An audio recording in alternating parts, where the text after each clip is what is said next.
Yes, there we go. The wonderful moment when your voice suddenly turns on.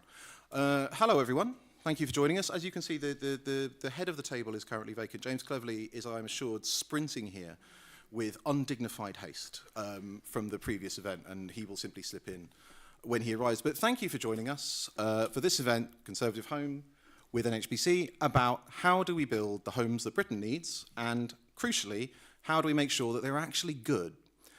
Which is a consideration which I think sometimes gets a little bit neglected when, you know, on the occasion that you can get politicians to focus on the fact that we're not building enough houses, they then sort of lapse into purely focusing on unit numbers, and they don't focus enough on the fact that actually, absurdly, you know, in no functioning market should a product built 100 years ago have a premium on the market versus a product that's been built today, and yet that is often the case in the Britain's housing market. So I am delighted to be joined by Alex Lancaster, the Head of Corporate and External Affairs at NHBC, Noah Cohen, the Media Director for Next Gen Tories, Brian Berry, the Chief Executive of the Federation of Master Builders, and eventually by Sir James Cleverley, the Shadow Housing Secretary. But we're going to kick off, as usual, completely normal Conservative Home format. We will kick off with some opening remarks. I will then monopolise the panel for a little bit. Then we'll throw it open to questions, and I do mean questions. Really just going to start as we mean to go on this year. No statements. I will be really obnoxiously rude to you if you start giving a statement. And hopefully, within the hour we've got, we'll be able to cover some interesting ground. So why don't we go to Alex to kick us off? Thank you so much. Good afternoon. Thanks everyone for being here today. So thank you to Con Home for arranging this panel with us today. I was going to thank James for being here, but I will do when he arrives. So I'm Alex Lancaster. Like we said, I'm Head of Government External Affairs at NHBC, with the National House Building Council. NHBC is the largest provider of new build home warranties and insurance in the UK, and is a non-profit, redistributive private company. This means we have no shareholders, no dividends, and no distractions from pursuing our core purpose of raising standards in house building. In one word, our purpose is quality. We carry out Oh, hello. Oh, hello. There we go. There we go. Hi, James. Sorry. Okay. So artfully done. It's like no one noticed. So we carry out about 1 million home inspections each year, and we believe that nobody has a better understanding of what's needed to build the new homes to higher standards than NHBC. Along with our inspection service, we're at the forefront of driving quality, supporting the sector with data-led insights, and we offer a comprehensive range of training courses, working with the industry to develop both current and emerging technologies. There's a consensus, I think, across the political spectrum that governments of all colours have failed to build enough homes to meet the demand that we now face. And there are many reasons for this. And the solutions are not always simple, but the momentum now seems to be with those who say that we must start breaking down the barriers and start building for the future. At NHBC, we strongly support the building of new homes that people need, but it is equally important is having a home that you can depend on, and a home that is built to the highest standards and quality, a home that will last. To achieve this, we feel that one of the main concerns to address is the issue of the skills gap in the UK. If we are to ramp up house building, we need the people to build them to the standards that are expected from home buyers. In 2028, we're going to need 250,000 new construction workers just to stand still in the UK. And with a quarter of bricklayers now over the age of 52, we need to attract more young people and career changers to the construction industry, showcasing the range of new roles available and how a career in the construction industry can be so rewarding. At NHBC, we're investing £100 million of our own money in 12 new multi-purpose skills hubs across the UK. And when completed, this will mean 3,000 new apprentices every year, trained to the highest industry standards and ready to be on site in as little as 14 to 18 months. We believe this model is a key part to getting the industry building more high-quality homes as quickly as possible. As we ramp up house building, we need to ensure that quality does not drop. Concerningly, data compiled from NHBC's foundation, a dedicated research arm, shows that there's a historic relationship between the volume of completions and customer satisfaction. Ensuring an adequate supply of skills is critical to breaking this trend. There are 24,000 construction apprentices starts in England every year, but after a lot of initial interest, yet only about half of these will achieve their apprenticeship, and even fewer will go on to work in the industry. We need to be looking at why apprentices are dropping out, are failing to meet the required standards, or deciding to do something else after spending 3 years on a construction apprenticeship course. NHBC is committed to being part of the solution, investing in practical long-term initiatives to help build the skills workforce that the industry urgently needs. Thank you very much. Thank you. Yep, why not? And then we'll go to Brian, I think. Thank you very much. Good afternoon. I'm Brian Berry, the Chief Executive of the Federation of Master Builders. So for those of you who are probably less familiar, the Federation of Master Builders is a trade body run by its members for its members. It's not for profit. And my members are the small and micro builders in this country. Most of my members are in the repair, maintenance and improvement sector, but about 10% are engaged in house building. And they typically build a handful, no more than about 6 houses a year. So these are the acorns of the house building industry. It is really encouraging that we are talking about housing, and certainly across the political spectrum, it is good to see it is top of the political agenda. Certainly for the government, it is putting its economic growth strategy on the 1.5 million that it said it will build. But that does raise a concern, because actually one of the key problems about housing, and I think where there's a lot of opposition, is the fact that actually we see too much identikit housing across the country. And that is a reflection of the housing market, because the percentage of SME house builders has declined rapidly over recent decades. In the late 1980s, 40% of all new homes were built by SME house builders. Today, that percentage has fallen to about 9%.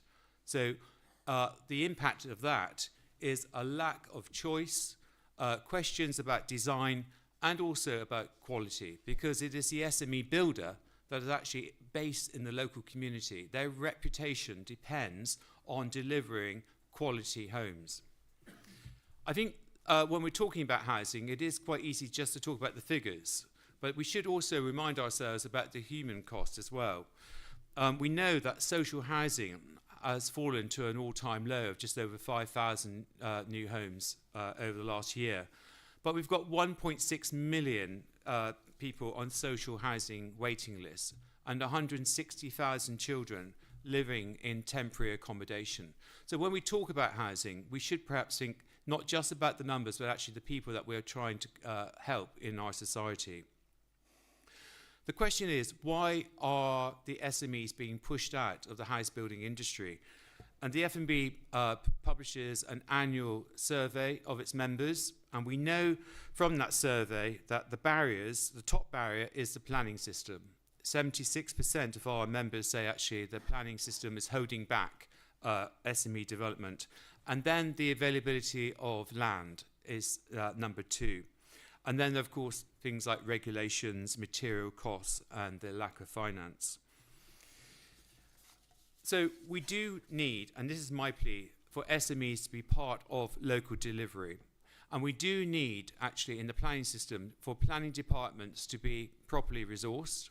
But also, we need better communication between local developers and local planning authorities. We need to actually connect the two so there's better communication. We need the planning reforms to allow for a greater percentage of land to be allocated for small sites, because that's one of the key barriers preventing local house builders from building. And we need to support the emphasis on quality and good design. And then I would just focus a bit on the quality argument, because I know that the current government, as it fails to deliver the number of homes that it says it's going to, there does seem to be, and I was at the Labour Party conference last week, more of an emphasis on the numbers, and that greatly worries me. I was hearing one MP talking, I don't care about the Section 106, I just want houses built in my constituency. Wrong. We need to create homes that are part of placemaking. we need to remind ourselves that our homes, our villages, our towns have grown organically. That's why our country is a place that people want to visit, where there have been our historic market towns have grown organically, built by master builders through the centuries. And when we lose sight of that, we lose sight of actually being a proactive, pro-growth economy. So my challenge is actually we need to open up the housing market. We need local house builders to come in. And let's not forget, because we heard about the training problems and the skill shortages, it is the SME house builder and SME builders who employ the apprentices. They are training the next generation. So a skills strategy aligned with a housing strategy would actually help, I think, many of the issues that we're facing in today's climate. So we need planning reform, we need a skills strategy, but most importantly, we need a more diverse housing market because it's not working. Thank you.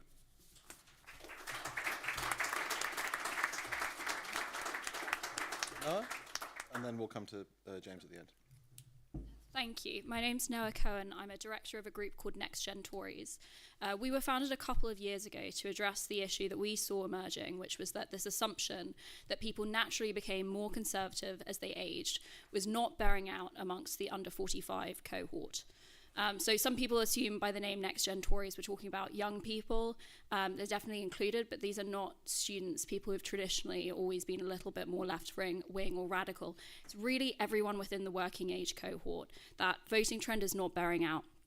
And we've done a lot of digging into the causes of this. And fundamentally, one of the crucial drivers is the fact that it's become really, really difficult to accumulate capital. Now, this is financial capital, high cost of living, stagnating wages, and obviously the impossibility of getting on the housing ladder makes it really, really difficult for people to accumulate what they want, build a home of their own, and feel that hard work is paying off. And that in turn leads to a decline in social capital. Without houses, most people put off starting a family. They're having families later and later. They're having smaller families than they want to. And we see a lot of this kind of concept of millennials and Gen Z being stuck in this perennial adolescence. But this isn't necessarily an adolescence of their own choosing. It's one that they are forced into, and without the ability to get onto the housing ladder, to feel that work and aspiration are paying off. There's this idea that why not spend your 20s and 30s having fun because there's nothing else you can do with it. This doesn't mean that these people don't have fundamentally what we would identify as conservative values. So we recently did some opinion polling. We polled over 2,000 adults, and we found that voters 18 to 34 fundamentally have what we would traditionally consider conservative values. Specifically, they hold these principles, but they think of them as value-driven rather than ideological. They wouldn't necessarily describe themselves as conservatives, but for those of us who are more politically minded, who are involved in party politics, we would see them as people who naturally should be at home within the party. 82% of them said that they want to think that working hard to get ahead should be the way in which you get ahead. 77% said they want to keep more of what they earn, and 77% also think that individuals should take responsibility for their actions. They don't want the state to swoop in and save them, and this occurs on everything, whether it comes to benefits or to housing, but they want the state to enable an environment in which they can seek their own prosperity and social mobility. Now, fundamental to this set of values, which came across in all the 18 to 34-year-olds within the polling set, or not all, but all the ones who identified with those values, was this sense of fairness. And this isn't the fairness in the way that, you know, the left often articulate it in terms of equality or equity. It's a sense of a fair playing field, and one where if you work hard, you should be able to earn more money, to get on the housing ladder. And if you take risks and are entrepreneurial, some of them will pay off and some won't. But we should have a culture which encourages that. However, 48% of young people think that working hard and playing by the rules does not determine your success. And there's an increasing perception that there's some real unfairness within the system, both when it comes to benefits, but particularly when it comes to housing. You're seeing a kind of turn against social housing growing amongst the right, and I think this is somewhat understandable, particularly amongst young professionals working in London who find it impossible to get on the housing ladder and see that the majority of housing in zones 1 to 3 is taken up by social housing. the Conservative Party has, quite frankly, lost a lot of goodwill amongst younger people. I mean, within the general electorate as well. You can look around you and see how quiet this conference is compared to previous years. However, the good news is that whilst there's some doubts within the credibility of the party right now, there's actually a lot of support for what the Conservative Party really stands for. So whilst 19% of the young people that we polled say the Tories have the right idea to fix Britain and run the country well, so about 1 in 5, which is actually not, as low as some of the reporting would have you think. 43% said they had some of the right ideas, but they don't trust them to carry them out. So what we have is a credibility gap. How do we address this credibility gap? Well, it's about having well thought out policies that deliver on the issues that really matter to voters and not flip-flopping on them. I think that's one of the issues which has been most crucial in breaking down of trust on, across the board, but particularly on this. There's a need to balance kind of the concerns of people living in the countryside, those who we might call NIMBYs, and young people who are aspirational, whose homes should naturally be within the Conservative Party, capitalists who don't trust the Tories to deliver on their growth targets. But I think it's a mistake to think that these two views are totally in opposition, and that's where the views of the rest of the panelists come in. They're absolutely right. It's not just about build no matter what, it's how we build. In general, Conservative voters and potential Conservative voters favour gentle density in the countryside, built in keeping with the character of the area, and real densification within the cities, which is exactly where the market drives it to. So if we have a properly thought out platform and one in which we commit to, then you're able to build that credibility that we desperately need to bring voters back to the party and to deliver the economic growth that our country and younger people need and deserve. Thank you.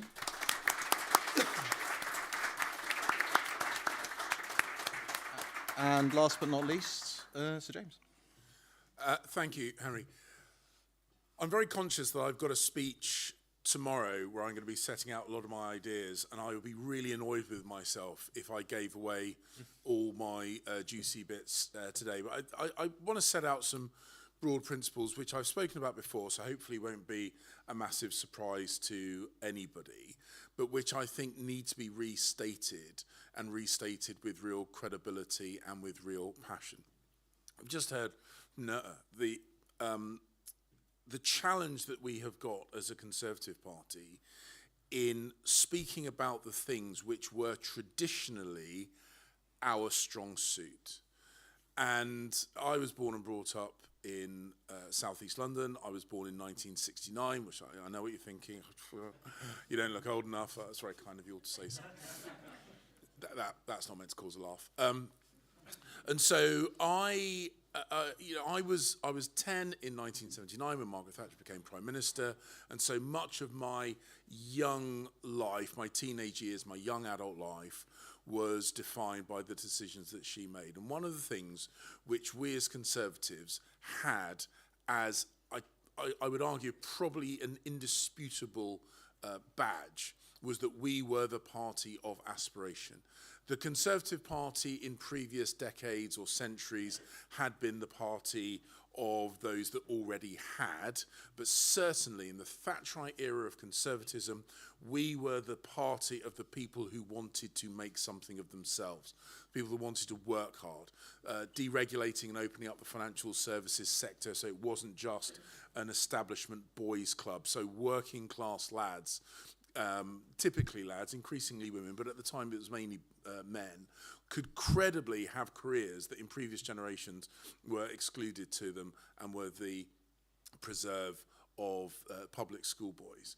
Getting people that in previous generations had no chance to get on the housing ladder, a chance to get on the housing ladder. Again, share ownership, which was something that for much of British history, again, was exclusively the kind of the rich and the elite. Suddenly share ownership was a mass market enterprise, and everybody, irrespective of where you were in the social hierarchy, had an actual stake in the economic and social success of this country.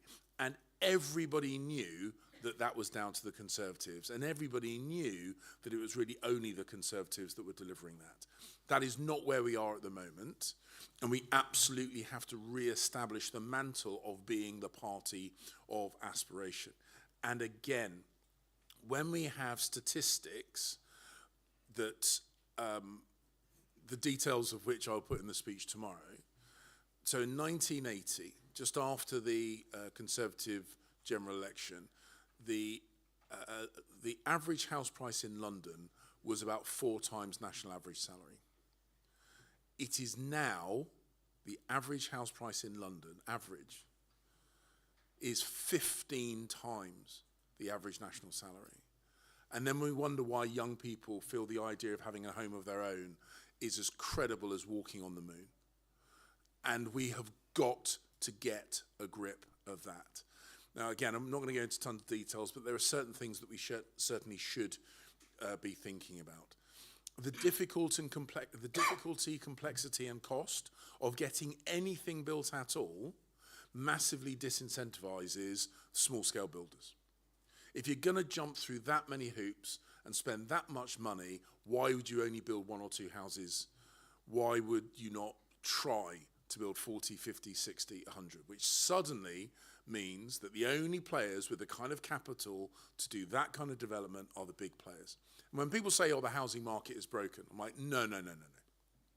We've killed the market in housing.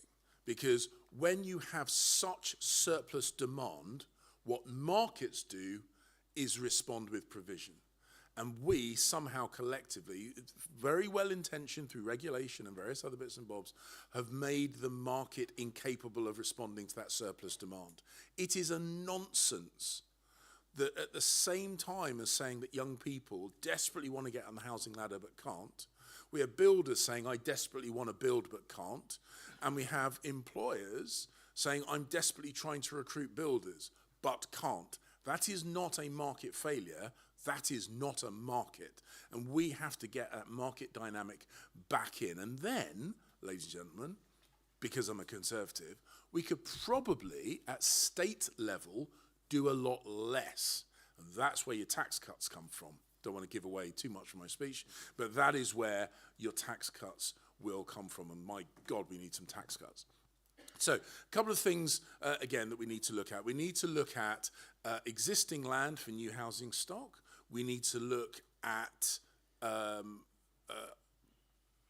new land for housing stock. But as I say, brownfield should, in my mind, be where we focus on. We should actually look at densification.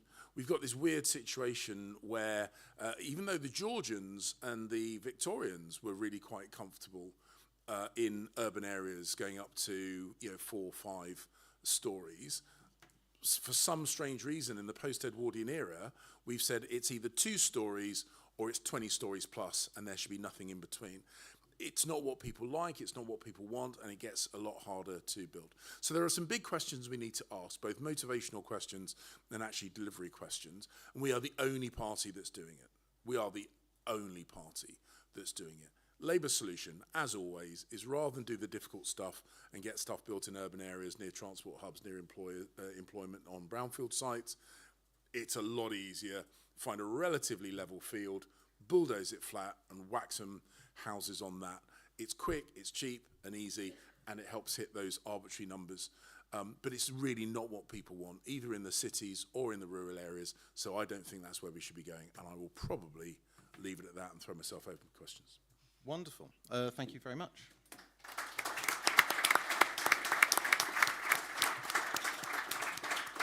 So this is the bit where I hijack the meeting for a bit and just pester them with my personal bugbears. So I guess first of all I'm going to go to Alex, because you were talking about apprentices. Now, one of the other areas I write about is higher education, and particularly the iniquity of young people being forced to go kind of 40 grand in debt in order to get a start in life. Now, apprenticeships seem to offer a way around that, and you were telling me about some of the really good salaries that you can get in the trades.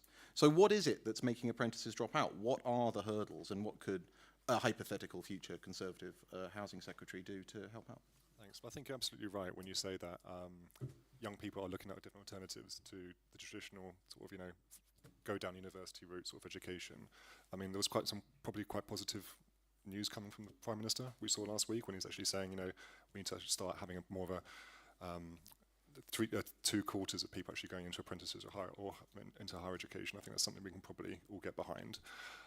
Yeah, I mean, when it comes to salaries for bricklayers, for example, they're really, really very good. I mean, you can earn about £50,000 as a bricklayer. In London, you can even earn up to, if you're a very well qualified bricklayer, about £1 a brick. And if you can do the maths in your head, you can make really, really good money. So yeah, there's definitely alternatives. The construction sector, you know, if any young people in the audience who are thinking about a changing career, you know, really do consider the construction sector.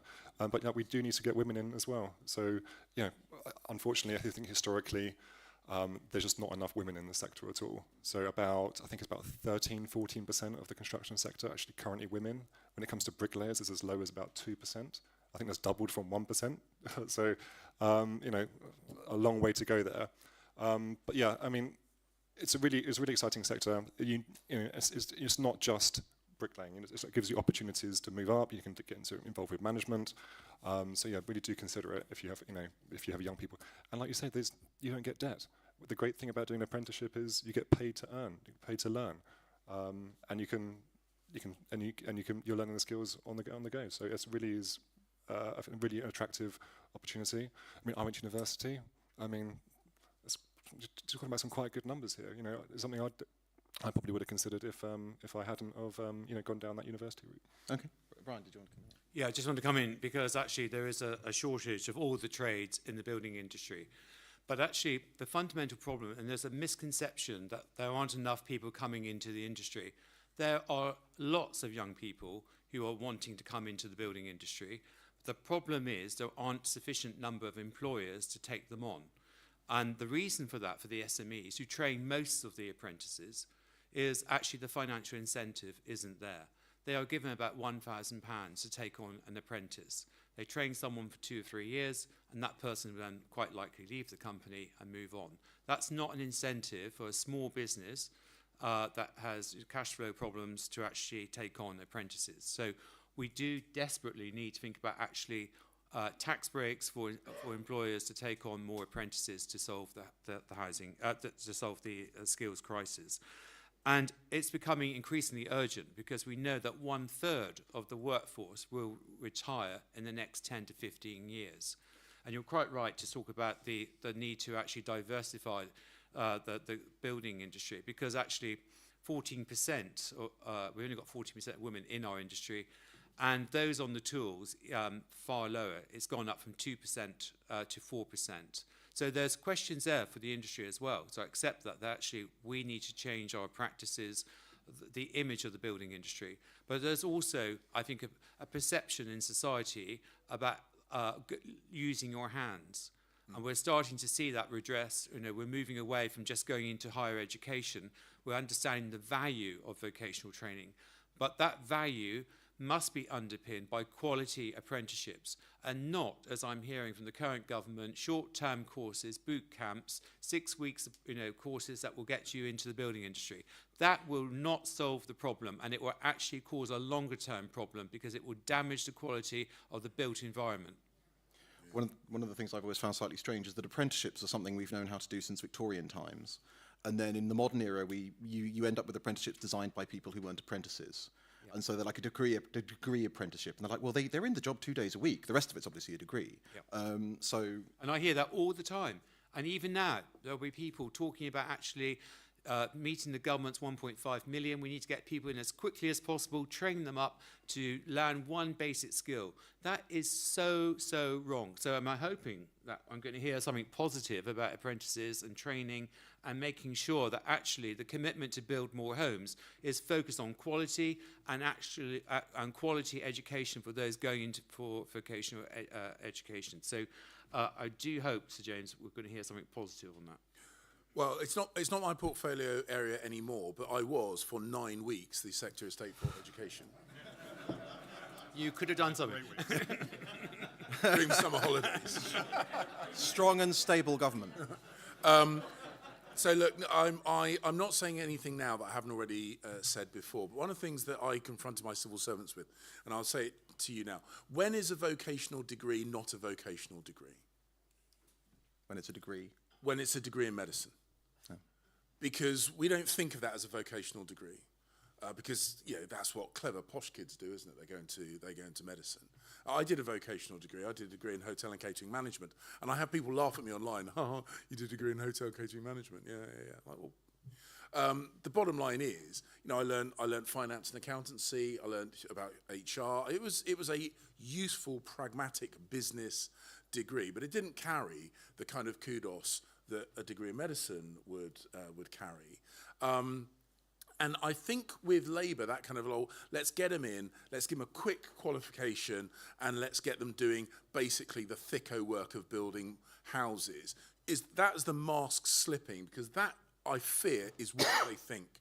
They put forward this veneer of respect for vocational training and employment. But when they then say, we can whack them through nice and quickly, give them a post-it note saying, I be builder, and stick them on site and all our problems are solved, it shows a real disregard for artisan trades and skillfulness. And we as a society, and it's not just about politics, it's about everybody, as a society, we have got to get a grip. And we need to start respecting skillfulness in the way that we once did, because otherwise you are not going to get people staying in the industry if they think that half of the population is looking down their nose at them. And it's unsurprising, therefore, that we have this pinch point when it comes to training.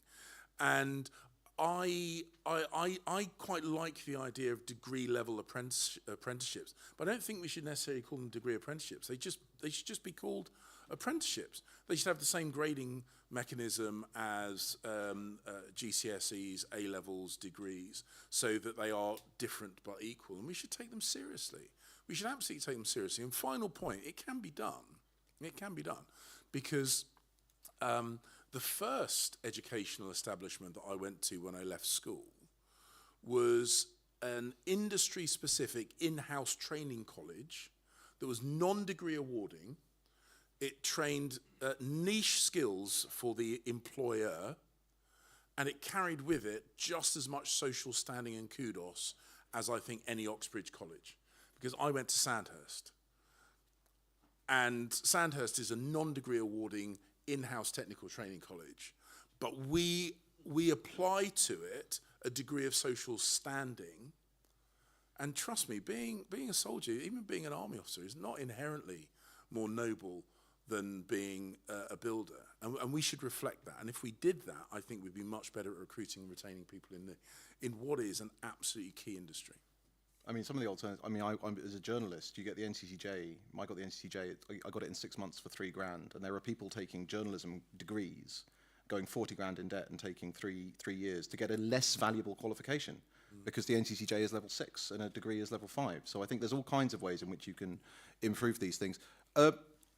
No, if you obviously we can't get a prelude of Sir James's speech tomorrow, so I'm not going to try and tempt lots of policy commitments out of him. But what would your asks be? What would be a few really critical policy interventions that you think a Conservative government could make in the week of actually making policy announcements? I think just a real commitment to the understanding that building more homes does not necessarily mean, and I would never expect this of a Conservative government anyway, so I'm sure it would never come out, but there's a perception that building more means building really ugly.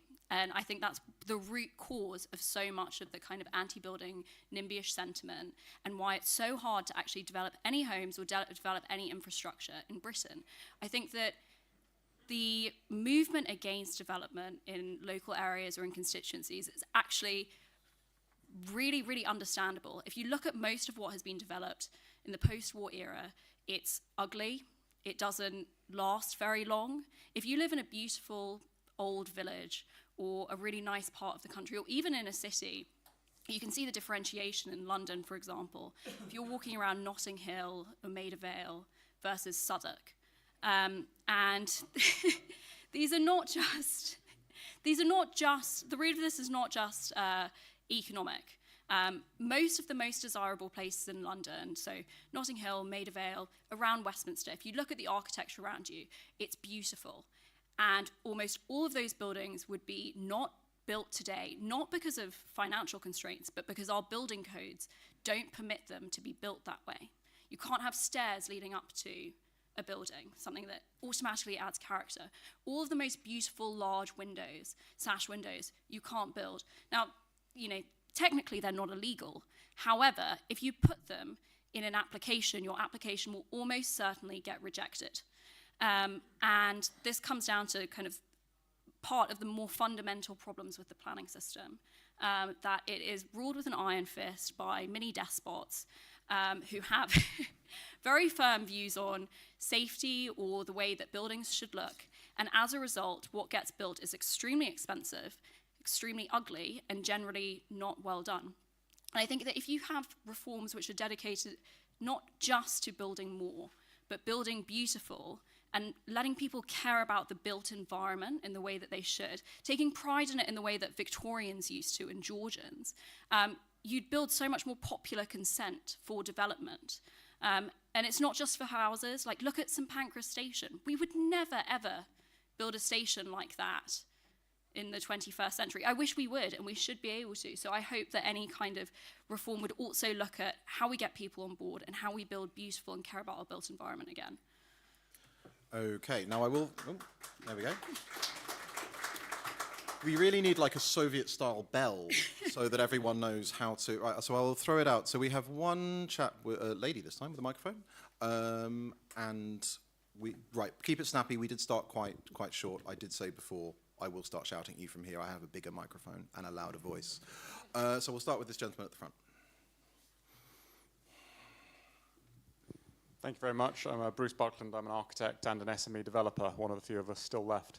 What Brian said about simplifying the planning system and it being a massive barrier is absolutely right. You can't build more houses unless you make it easier to build houses. And the level of complexity in the planning system, especially when you're trying to do all the work yourself, is unbelievably high. And it pushes down land values. It makes the process unbelievably impenetrable for most developers. So my question to James is, do you have the political courage to deal with the lobbies that will come at you if you try and simplify the planning system, especially for SME developers? A question that starts, do you have the courage? There can only be one answer to that, which has got to be a resounding yes. And look, everything comes at a cost. And this is one of the things that I think we are going to have to relearn at the political level and reteach at a national level.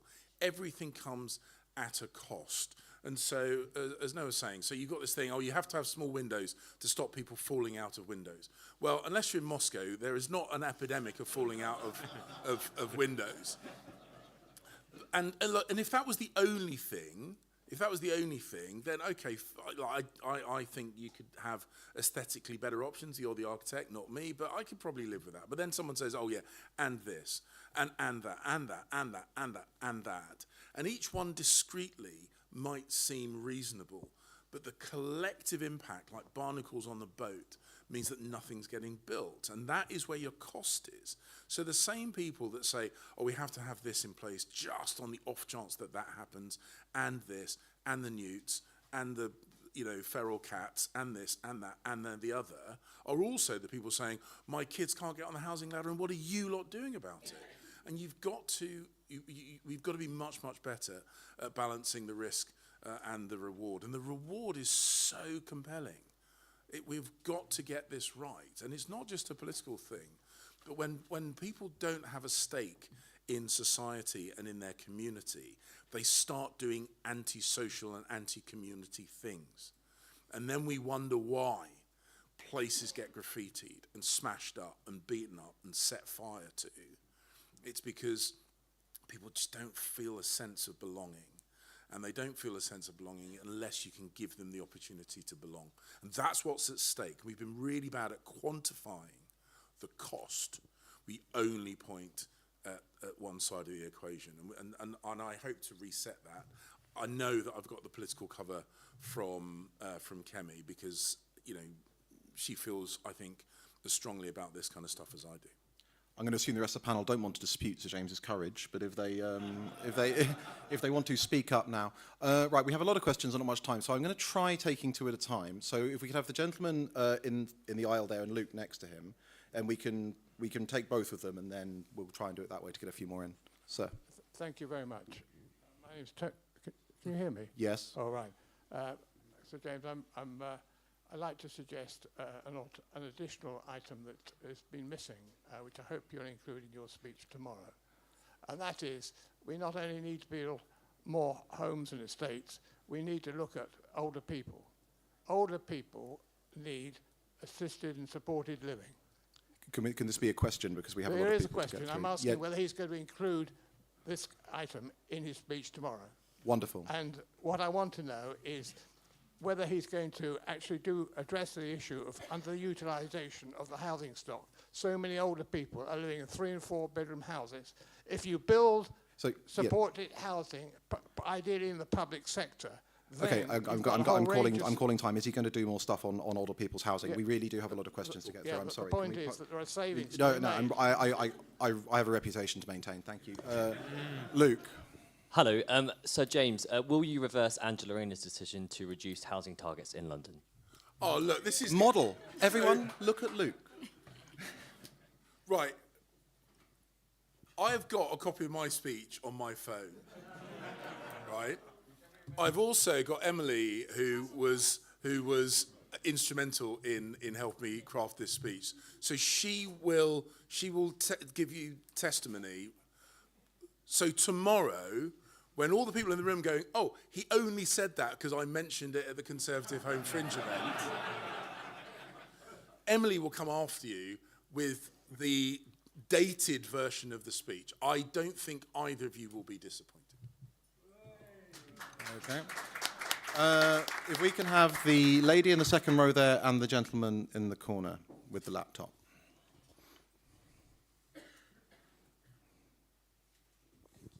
Hi, my name's Nell Brown. I work for the Royal Institution of Chartered Surveyors.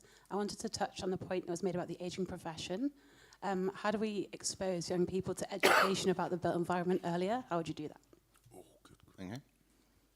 To what extent do the complex levies like building safety levy, community infrastructure levy, affordable housing affect the likelihood of something being built, and should it be simplified? Perfect. Who'd like to come back on that? Shall we just...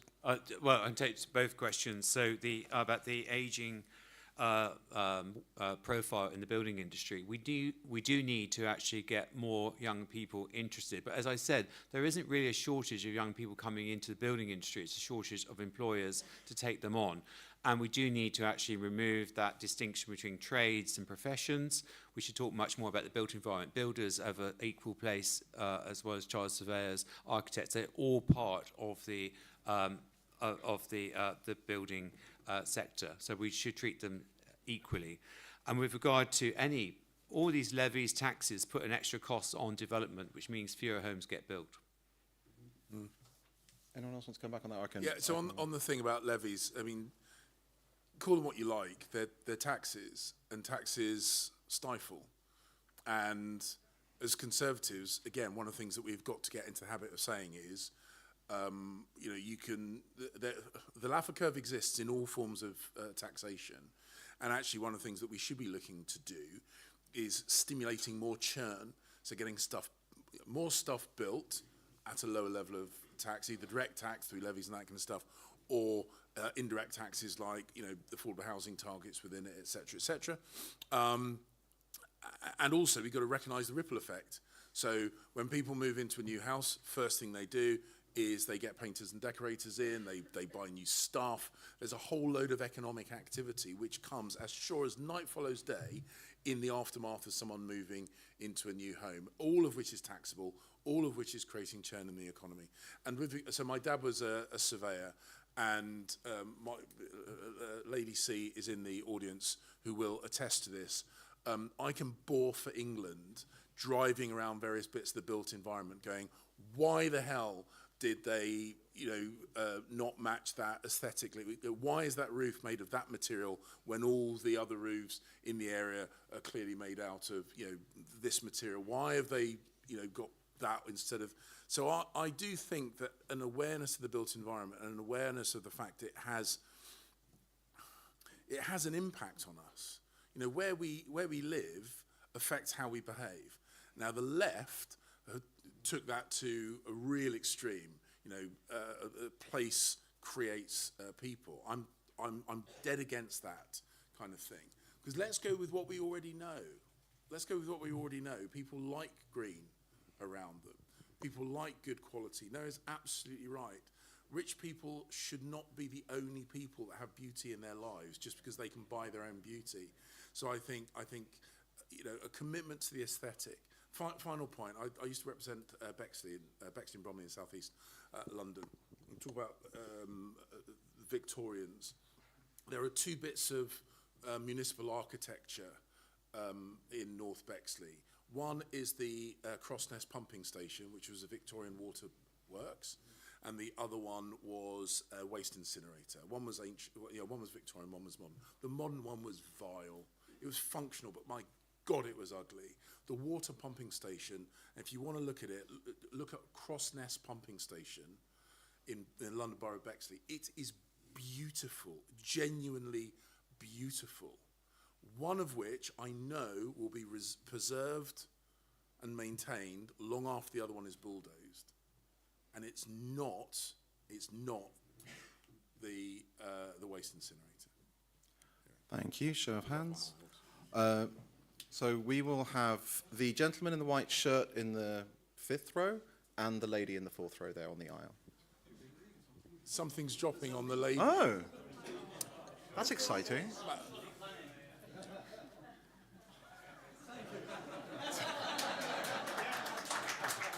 I feel like we have the Federation of Master Builders in the room.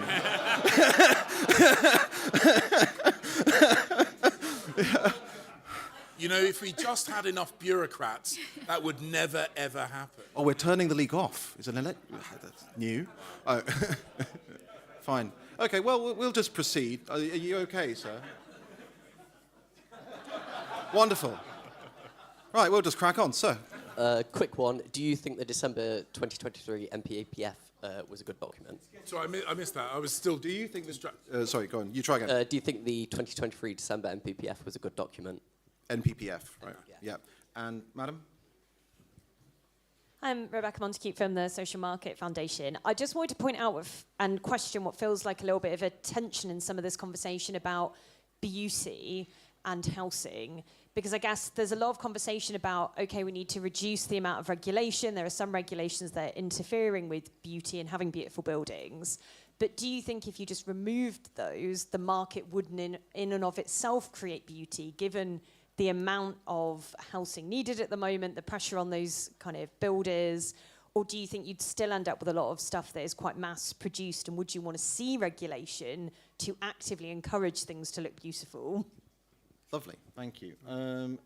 Who'd like to... Should we start with you, Alex, or... I suppose we need more specifics really on the MPPF question. Yeah. If I'm honest. Well, no, you don't have to answer both of them. I just mean if there's on the beauty question, I suppose. But I think if, on beauty, I suppose, I mean, as the UK's largest new build home warranty provider, we love new build homes. Okay. But no, nothing. Okay. You want to come in? Most of the housing stock in the UK was built before any form of housing regulation. I would go further to say almost all of the housing stock, which is loved and refurbished, was built before there was housing regulation. When housing regulation came in, it started life by basically codifying Victorian norms and appetites. And so I'm not saying, and I don't want anyone to report that I am saying there has to be zero regulation in the housing sector. That's not a credible position. But you're saying, would people prefer to buy and live in nice, aesthetically pleasing, good quality housing or not? Well, history has told us that given the choice, and this is where a better matching between demand and provision would do the magic for us, if you had the choice between two homes and you could credibly afford the other, they were roughly the same kind of price, one was aesthetically pleasing and one was ugly, the builder of the aesthetically pleasing building would sell theirs first, get their money back quicker, and ultimately be richer. So there would be a gravitational pull towards quality, just like we have seen through the whole of human history prior to the invention of the bureaucratic housing regulatory regime. So we're looking forward to the repeal of the Town and Country Planning Act 1948 in the speech tomorrow. Right. I would just say, actually, that the stock that we have at the moment is the best of the Victorians and the Georgian housing stock. There were, unfortunately, a lot of it was quite shoddy and it fell down. And there does need to be a balance, because if you left it to the free market, the back-to-back houses, poorly cramped, those, we don't want to see repeats of poor design leading to developers taking advantage of the situation. So there has to be a balance on this, and to remember actually that the Georgians, Victorians did build some pretty awful quality housing, so we don't want a repeat of that. On the NPPF, one thing that really does annoy me about the current reforms is the fact that actually in the local plans, only 10% of the land is allocated for small sites, actively pushing out local house builders. And they do that because we asked the officials, is because it's too complex, too expensive to engage with local developers. That is a fundamental change that needs to be corrected. We need to have more sites for local house builders to build smaller developments. And I think, Sir James, you mentioned about, why can't they just build more, moving up from half a dozen to 40? Well, a lot of local builders are quite happy to build 6, but we need more of them, because actually it's organic growth that's made our market towns and our villages very attractive, not at scale, but we need more small sites everywhere, in every village, every town, and every city. Right, this is the final. It's going to be really quick because we've got 4 minutes. So the gentleman back there, who I've given the nod to like 3 times, I'm sorry, and you, sir, in the third row. Alex Balkan from the Representative Planning Group. So there's an elephant in the room with this discussion over quantity versus quality. They don't have to be against each other. Only 2% of people engage in the planning process. That results in outcomes which means that no one's interested in the result of what's delivered. If you get the silent majority of young people, renters and parents to comment, then you will get quality housing. Ask a question. Would you agree? Thank you. Sir, we just need you to have the microphone, so 1 second. That was cheeky, that was a statement.